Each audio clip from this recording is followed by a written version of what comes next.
Здравейте на всички! Днес мисля да ви покажа моята скромна колекция от лакове. Има моменти, в които са били много повече, но застояват, съхнат и на мен ми е жал да ги хвърлям. По едно време бях решила да изразходвам каквото имам и да се обръщам само към професионалист за тези неща, но не ми се получи. Така, лаковете на първия ред, които ще ви покажа, използвам само за декорация. Те не стават за лакиране на цяла плочка, защото са неиздръжливи. Тези са от магазин Всичко по левче, номер 01, номер 54. Само за декорация. Този си няма име, изтъркало му се, но пък аз съм фенка на червеното. LM.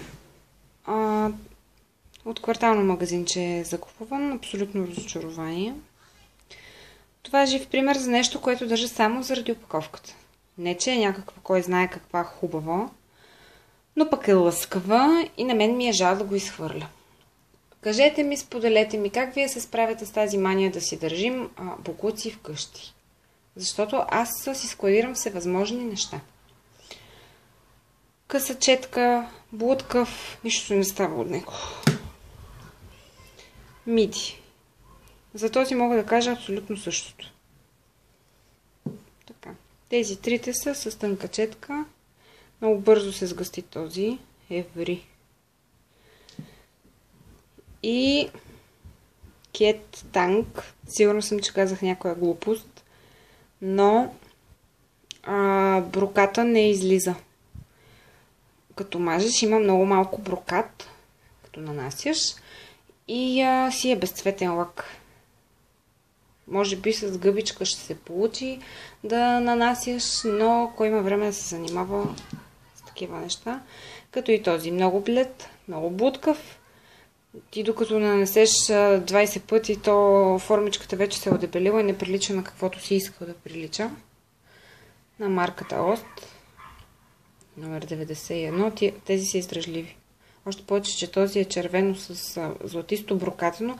Обикновено лаковете с брокат ми издържат. Белят се само тук в началото и аз леко така мацвам, поправям ги.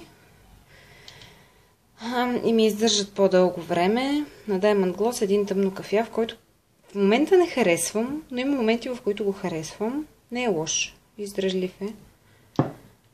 Така, на Dolce Guardi един златист. Много ми харесва. 153. Много е хубав, аз обичам лъскави неща. На Classics един много нежен кафяв, този също е издръжлив. Това е моя любимец на Жанет, не мога да му видя номера. За мен това е моркова, уникален е.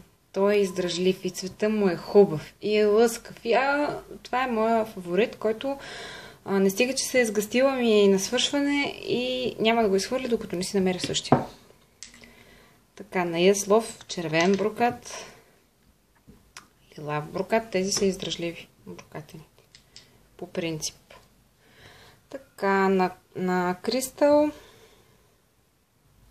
113, много нежен цвят, 75, тези също са издръжливи, ето и този с брокатче, 37. Не знам каква е тая мания с тия брокати. Минаха години в очакване да премине. На перфект, но този не мога да му видя номера. Много е хубав. Издръжлив. Един заздравител за ногти, макар че аз напоследък не ползвам нито заздравител, нито основа, нито топ, нищо не ползвам такова. Ето, този много е издръжлив. Значи той ми издържа 4-5 дена без проблеми. Само тук в началото вече започна да ми израства ногта като че ли и се налагаше само да го запечатвам. Очарована съм. Не съм го очаквала.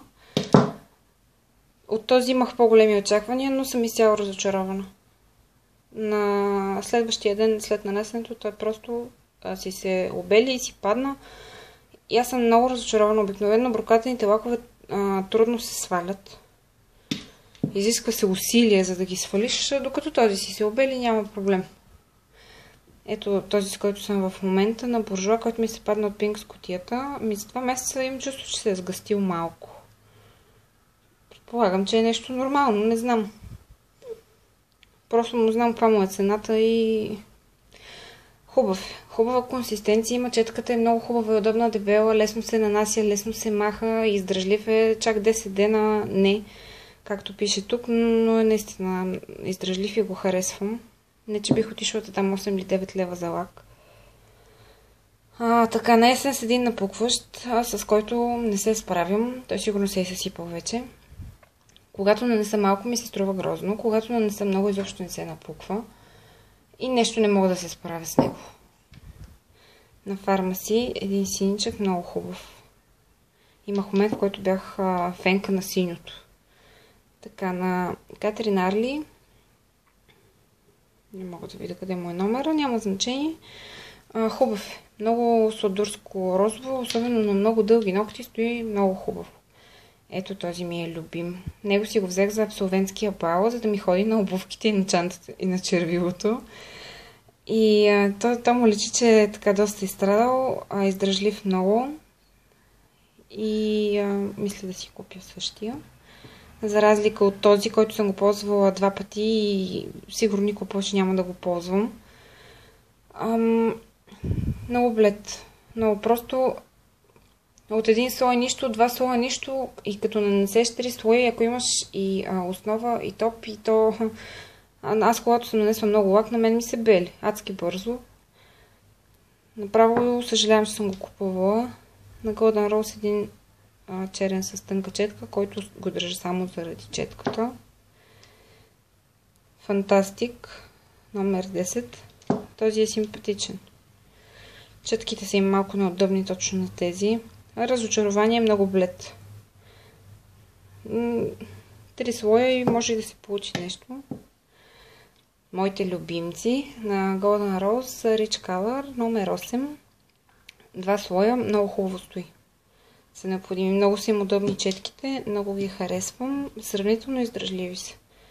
Ето го, моя тотален фаворит. Едно нанасяне и няма нужда от повтаряне, много го харесвам. Него с гаранция бих си го купила отново и отново, стига да не го развалят. И черния, номер 35. Черното е класика. Така, имам нещо устаряло, което използвам веднъж в годината, когато ми дойде настроението. Това са 4 формички за печати. Отдавна не съм се сещала за тях. За пореден път жал ми е да ги изхвърля. Ето тези топченци си ги купих за декорация, но те пък стоят много 3D и падат. И за нещо друго може да ми свършат работа, но не и за маникюр. И ето това са брокатите, които имам. Много ги харесвам. Много нежно стоят. С нещо малко постигаш някакъв различен ефект. Икономични са. И така. Това бяха моите лакове. Споделете ми коя е вашата любима марка лакове. Вашия любим номер. От кои сте най-доволни, кои са най-издръжливи. И за проблема с изхвърлянето. Как се справяте с изхвърлянето на разни непотребни неща. Благодаря ви, че гледахте и до скоро!